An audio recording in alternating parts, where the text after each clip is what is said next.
ሰላም ሰላም በመላው ዓለም ላይ የምትገኙ ውድ ኦርቶዶክሳውያን ባለማህተቦች በያላችሁበት ሰላምታዬ ይድረሳችሁ። ኤርትራውያንና ኢትዮጵያን እንዴት አላችሁ? እንዴት ከረማችሁ? እንዴት ሰነበታችሁ? እንዴት አላችሁ? አለው እግዚአብሔር ይመስገን። የክብር ሁሉ ባለቤት የሆነው እግዚአብሔር የተመሰገነ ይሁን። ያው እንደሚታወቀው የአባታችንን የጻድቁ የአቡነ ገብረ መንፈስ ቅዱስ ቤተክርስቲያንን መስራት ከጀመርን ስራው ሳይቋረጥ ኦልሞስት ወደ 9 ወር አካባቢ ሆኖናል። ጥቅምት ነው የጀመርነው፣ ጥቅምት 6 ግን ሳናቋርጥ የጻድቁ የአቡነ ገብረ መንፈስ ቅዱስን ቤተክርስቲያን እየሰራ ነው ለተከታታይ 9 ወር ውስጥ ነው። እንግዲህ በ9 ወር ውስጥ እግዚአብሔር የተመሰገነ ይሁን። ይህ የምትመለከቱት ደረጃ ላይ ደርሷል። ጥቂት የሚባሉ ስራዎች ናቸው የቀሩት የጻድቁ የአቡነ ገብረ መንፈስ ቅዱስን ቤተክርስቲያን ለመስራት። እንግዲህ እንደሚታወቀው ብዙ ጊዜ አብያተ ክርስቲያናት ብቻ ነው የሚገነቡት።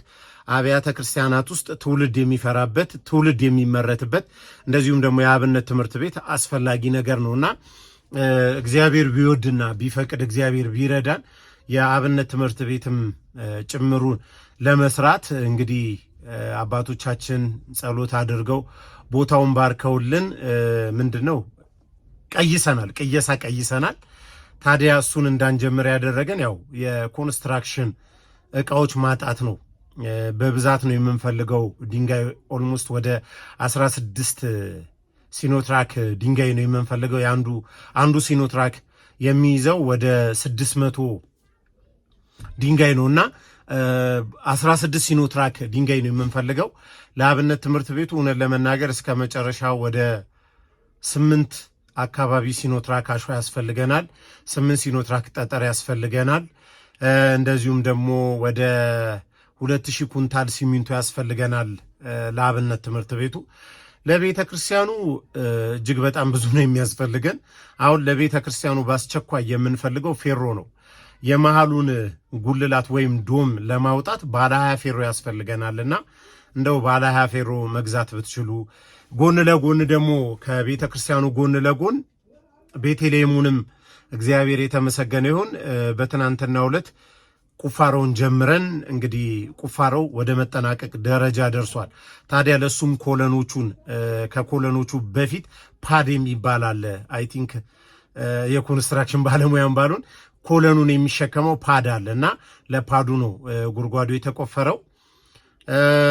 ለዛም እንደዚሁ ባለ 14 ፌሮ ያስፈልገናል። እንደው ብትችሉ ያው አንድም ቀን ባናርፍ ደስ ይለናል።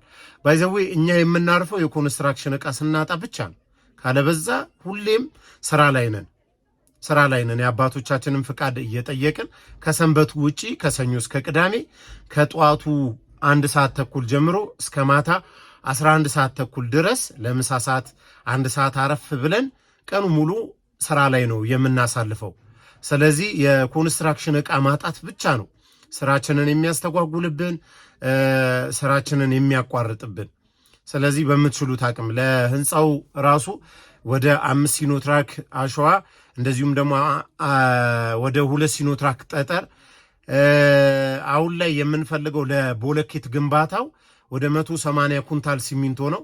በአጠቃላይ ግን ህንፃ ቤተክርስቲያኑ ለመጨረስ እስከ ልስኑ ጭምር ወደ 2500 ኩንታል ሲሚንቶ አካባቢ ይፈልግብናል። እግዚአብሔር በረዳን አቅም እንታገላለን።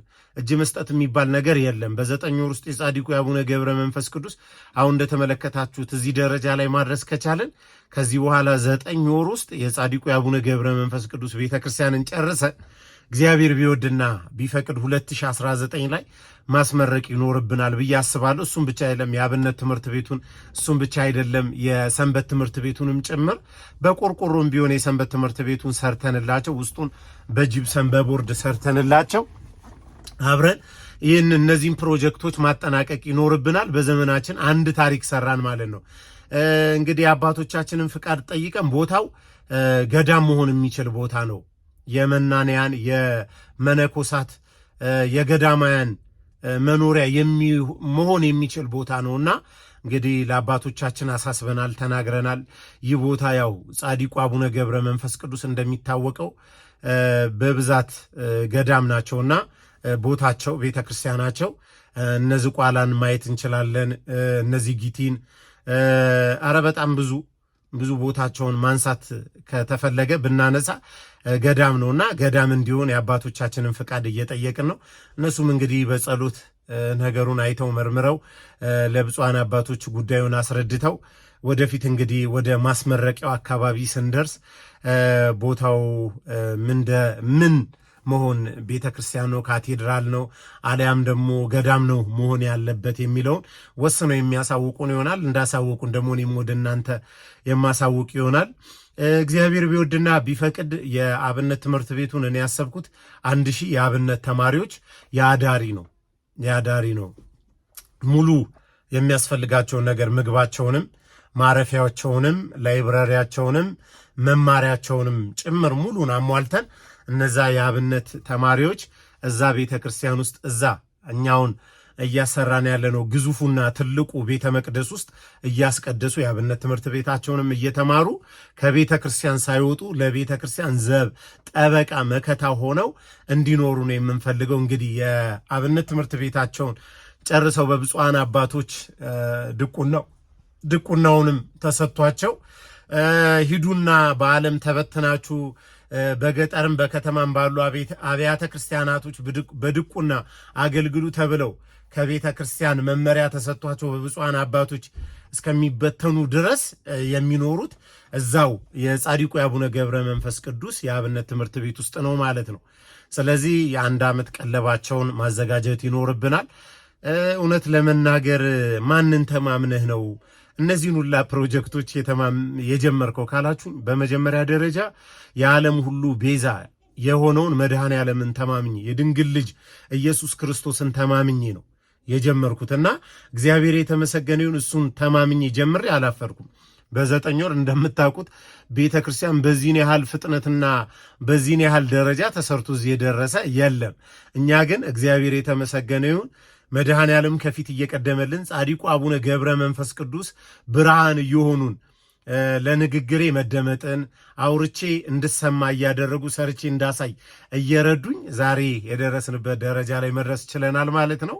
ከዛ በታች ግን እናንተ ኤርትራውያንና ኢትዮጵያን እህት ወንድሞቼ፣ እናት አባቶችን በመተማመን ነው እንግዲህ ይህንን ፕሮጀክት የጀመርኩት። እናንተም አላሳፈራችሁኝም። ፌሮንም፣ ሲሚንቶንም፣ አሸዋውንም፣ ጠጠሩን፣ ድንጋዩንም የሚያስፈልገውን የኮንስትራክሽን እቃ እየገዛችሁ እንግዲህ የጻድቁ የአቡነ ገብረ መንፈስ ቅዱስ ቤተ ክርስቲያን አሁን የደረሰበት ደረጃ ላይ እንዲደርስ ማድረግ ችላችኋል ማለት ነው። ታዲያ የጻድቁ የአቡነ ገብረ መንፈስ ቅዱስ ቤተ ክርስቲያን ረጅም ጊዜ መፍጀት የለበትም። አሁንም በተቻለ አቅም የእናንተ እርዳታ የእናንተ እገዛ ያስፈልገኛል። እንደነገርኳችሁ እኛ ገንዘብ የመሰብሰብ እቅድም ዓላማም ፍላጎትም የለንም። እኛ የጻድቁ የአቡነ ገብረ መንፈስ ቅዱስ ቤተክርስቲያን ተሰርቶ እንዲጠናቀቅ ነው የምንፈልገው። ብትችሉ ማቴሪያሉን ቤተክርስቲያኑ ድረስ ይዛችሁ መታችሁ እየተሰራ ያለውን ፕሮጀክት አይታችሁ ልባችሁ በደስታ ተሞልቶ እንድትሄዱ ነው የምንፈልገው። ካልቻላችሁ ግን ከያላችሁበት ዓለም ላይ ሆናችሁ ለሲሚንቶም፣ ለአሸዋውም፣ ለጠጠሩም፣ ለፌሮም፣ ለድንጋውም ለሚያስፈልገው የኮንስትራክሽን ዕቃ እየላካችሁ እኔ ደግሞ ያው የተገዛውን እያሳየኋችሁ ምን ላይ እንደዋለ ወደ እናንተ በፌስቡክም በቲክቶክም አንዳንዴም በኢንስታግራሜ ፖስት እያደረስኩ ነው ብዬ አስባለሁ። እና አብሶ በዚህ አጋጣሚ በጣም ብዙዎቻችሁን ማመስገን እፈልጋለሁ። በሳውዲ በረሃ ያላችሁ፣ በአረብ ሀገር የምትገኙ እህት ወንድሞቼ፣ በአውሮፓው፣ በጀርመን፣ በጣሊያን፣ በካናዳ፣ በካልጋሪ፣ በአሜሪካን፣ በአውስትራሊያ ባልጠራኋቸው በረሳኋቸው ዓለማት ላይ ሆናችሁ ሳፖርት እያደረጋችሁ ያላችሁት እናንተ ባለማህተብ ኤርትራውያንና ኢትዮጵያውያን ናችሁ። እውነቴን ነው የምላችሁ። ቋንቋ ሳይገድበን፣ ብሔር ሳይገድበን፣ ማንነት ሳይገድበን ኦርቶዶክሳዊ ባለማህተብ ሆነን አንድ ሆነን እንግዲህ የጻድቁ የአቡነ ገብረ መንፈስ ቅዱስን ቤተ ክርስቲያን እየሰራን እንገኛለን። እግዚአብሔር ይረዳናል፣ ፍጻሜውን ያሳየናል። እንደዚሁ አንድ ሆነን የምትችሉ ሰዎች ወደ ሀገራችሁ መታችሁ አብረን እግዚአብሔርን እናመሰግናለን። የጻድቁ የአቡነ ገብረ መንፈስ ቅዱስን ቤተ ክርስቲያን እናስመርቃለን ብዬ አስባለሁ እና ብዙ ጊዜ ተስፋ መቁረጥ ውስጥ እገባለሁ። እውነት ለመናገር እበሳጫለሁ፣ እናደዳለሁ። የራሴም ሩጫ አለ እንደምታውቁት። ባለትዳርና የልጆች አባት ነኝ። ለራሴ መሮጥ አለብኝ። ከዛ በኋላ እዛ ያሉ ባለሙያዎች ደግሞ ይሄ አነሰ እንዴት እናድርግ? እነሱም ይሳቀቃሉ። ሳይሰሩ እንዲከፈላቸው አይፈልጉም። እጅግ በጣም በትንሽ ገንዘብ ነው እየሰሩልኝ ያለው። ከተማ ላይ እነሱ ተቀጥረው ቢሰሩ ሊያገኙ ከሚችሉት በግማሽ አንድም ለእኛ በረከት ነው ብለው በግማሽ ነው እየሰሩ ያሉትና እንዴት ብዬ እንደምነግራችሁ አላቅም። አግዙኝ፣ በቃ አግዙኝ። ኃይለኛ ተስፋ መቁረጥ ውስጥ ነው ያለሁት። እንደምታውቁት ለአርሲ ኦርቶዶክሳውያን ድምፅ በመሆኔ ወደ 17 ቀን አካባቢ ታስሬ ነበር የተፈታሁትና በዛ በታሰርኩባቸው በ17 ቀናቶች ውስጥ እጅግ በጣም ያልጠበቅኩት ከፍተኛ ዋጋ ከፍያለሁ። ለቤተ ክርስቲያን መታሰሪ እጅግ በጣም ምንም ለደቂቃ ለሰኮንድ ለማይክሮ ሰከንድ በውስጤ መከፋትም ቅርም ማለት አይሰኘኝም። አይ ቲንክ ለአገላለጽ ትንሽ ተቸግሬያለሁ። ምክንያቱም የነ ቅዱስ ጳውሎስን የነ ቅዱስ ጴጥሮስን በረከት እንዳየረዳኝን መድኃኔዓለም እስቲል አሁን ድረስ አመሰግነዋለሁ። ግን በጣም ብዙ ዓለማዊ ስራዎቼ ተበላሽተውብኛል። አብሬያቸው አንዳንድ ስራ ልሰራ የጀመርኳቸው ሰዎች ገንዘቤን ይዘውብኝ ተሰውረዋል። በጣም ብዙ ቻሌንጆች አይፈታም ብለው አስበው ነው መሰለኝ በ17 ቀን ውስጥ አይፈታም ብለው አስበው እንግዲህ ብዙ አይነት ፈተናዎች ዓለማዊ ፈተናዎችን ተፈትኛለሁ። እግዚአብሔር ይመስገን ለበጎ ነው። መቼም ጻድቁ አቡነ ገብረ መንፈስ ቅዱስ እንደማያሳፍሩኝ ከሰው በታች እንደማያደርጉኝ ከፍ እንደሚያደርጉኝ አምናለሁና አሁን ከዜሮ ነው እየጀመርኩ ያለሁት። ከዜሮ ነው ዓለማዊ ስራዬን እየታገልኩ ያለሁትና ለእነሱም ይጥቀማቸው። እውነት ለመናገር አልረገምኳቸውም፣ ግን ለጻድቁ ለአቡነ ገብረ መንፈስ ቅዱስ አልቅሼ ሰጥቻለሁ። እውነት እኔ በድዬ አሳዝኜ ላቤ ነዋ። እኔ ያው ሮሮ ላወራባችሁ አይደለም ወደ እናንተ የመጣሁትና ያው ክርስቲያን ስንሆን እንፈተናለን። ክርስቲያን ስንሆን መከራ አለብን። ክርስቲያን ስንሆን ችግር አለብን፣ እናልፈዋለን። እናንተም ከጎኔ ስላላችሁ ደስ ይለኛልና እኔ ያው ዋናው ቁም ነገሩ የዚህ ቪዲዮ ዋናው ዓላማ የጻድቁ የአቡነ ገብረ መንፈስ ቅዱስን ቤተክርስቲያን ሰርተን እናጠናቅ እንደጀመር እንጨርስ የሚል ነው። ስለዚህ የጻድቁ የአቡነ ገብረ መንፈስ ቅዱስን ቤተክርስቲያን ሰርቶ ለማጠናቀቅ አሁንም የሚያስፈልገው ሲሚንቶ ነው፣ አሸዋ ነው፣ ጠጠር ነው፣ ድንጋይ ነው፣ ፌሮ ነው፣ ገረጋንቲ ነው፣ የመብራት ዕቃዎች ነው፣ አጠቃላይ የኮንስትራክሽን ዕቃዎች የጻድቁ የአቡነ ገብረ መንፈስ ቅዱስን ቤተክርስቲያን ሰርቶ ለማጠናቀቅ ያስፈልጋል። ታዲያ ይህንን ደግሞ ማድረግ የምትችሉት ወይም ደግሞ ማድረግ ያለባችሁ እናንተው የጻድቁ የአቡነ ገብረ መንፈስ ቅዱስ ልጆች ናችሁ። እናንተ ስታግዙን፣ እናንተ ስትረዱን በቶሎ የጻድቁ የአቡነ ገብረ መንፈስ ቅዱስ ቤተክርስቲያን ተሰርቶ ይጠናቀቃል ማለት ነው። እንደምትረዱኝ እስከ መጨረሻው ድረስ ከጎኔ እንደምትሆኑ አልጠራጠርም። ወዳችኋለሁ። እናንተን የመሰለ ቤተሰብ፣ እናንተን የመሰለ እህት ወንድም፣ እናንተን የመሰለ እናት አባት ስለተሰጠኝ እግዚአብሔርን አመሰግነዋለሁ። 2019 ከመግባቱ በፊት የቦለኬት ስራው መጠናቀቅ አለበት። የተወሰኑ ቦለኬቶች ያስፈልጋሉ። ወደ 700 800 አካባቢ 1500ን አንድ ወንድማችን ከበር አድርጎልናል። ወደ 800 አካባቢ ደግሞ እንደዚሁ ተጨማሪ ያስፈልጋል። ስለዚህ እሱን እንደምታግዙኝ ተስፋ በማድረግ እንግዲህ እንቀጥላለን። ያስጀመረ አምላክ ያስፈጽመን። የጻድቁን ቤት የሰራ ያሰራ የጻድቁ የአቡነ ገብረ መንፈስ ቅዱስን በረከት ይወስዳል። ብዙዎች በልጅ ተባርከዋል። ብዙዎች በኑሮ ተባርከዋል። ብዙዎች በስራ ተባርከዋል። ያው በውጭ ዓለም የምትኖሩ የመኖሪያ ፍቃድ የሚባለው ትልቅ ፈተና ነው። በትንሹ ከ20 ያላነሱ በካናዳ፣ በእንግሊዝ፣ በጀርመን፣ በአረብ ሀገር የሚገኙ እህት ወንድሞቼ በውስጥ ኢንቦክስ አድርገውልኛል። የመኖሪያ ፍቃዳቸው የጻድቁ የአቡነ ገብረ መንፈስ ቅዱስ ይህንን ስዕል አድኖ እኔ ቪዲዮ ላይ ስለቅ እስቲ እንደው የልቤን መሻት ፈጽምልኝ፣ ይህንን ጉዳይ ጨርስልኝ ብለው ነግረውት ለጻድቁ ለአቡነ ገብረ መንፈስ ቅዱስ አሳክቶላቸዋል። በጣም ከ3 ከ4 ያላነሱ ሰዎች በዘር በፍሬ ተባርከዋል። ወደፊት በሰፊው የምመጣበት ነውና የራሴ የሆነ አብሮ አደጌ ወንድሜ በልጅ ተባርኳልና እንዴት ብዬ ልንገራችሁ። ብቻ በጣም ብዙ ነገሮችን በጻድቁ በአቡነ ገብረ መንፈስ ቅዱስ ሁሉም ሰው በዚህ ስዕል አድኖ እየሆነለት እየተሳካለት ነው። ስለዚህ አሁንም ይህንን ቪዲዮ የምትመለከቱ የምታዩ ሰዎች ለጻዲቁ ለአቡነ ገብረ መንፈስ ቅዱስ አሳስቧቸው፣ ንገሯቸው፣ ለምኗቸው።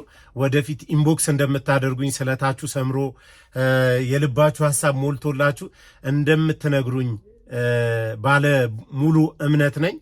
በመጨረሻ ማስተላለፍ የምፈልገው አቅም ኖሯችሁ እኔን ማገዝ እኔን በግል ሳፖርት ማድረግ የምትፈልጉ ሰዎች ወደፊት እንግዲህ በፈርኒቸር ስራ ላይ መሰማራት እፈልጋለሁና ለፈርኒቸር ስራ ደግሞ የሚያስፈልጉ አሁን ስራውን እንዳልጀምር ያደረጉኝ አንዳንድ ማሽኖች አሉ። እነሱን ማሽኖች በግል ብትገዙልኝ ብታግዙኝ፣ ኦርቶዶክሳዊ ወንድማችሁ ኦርቶዶክሳዊ ወንድማችሁ ልጃችሁ ስለሆንኩኝ ያንን ብታደርጉ ደስ ይለኛል። ወዳችኋለሁ። ሰላም ሁኑልኝ።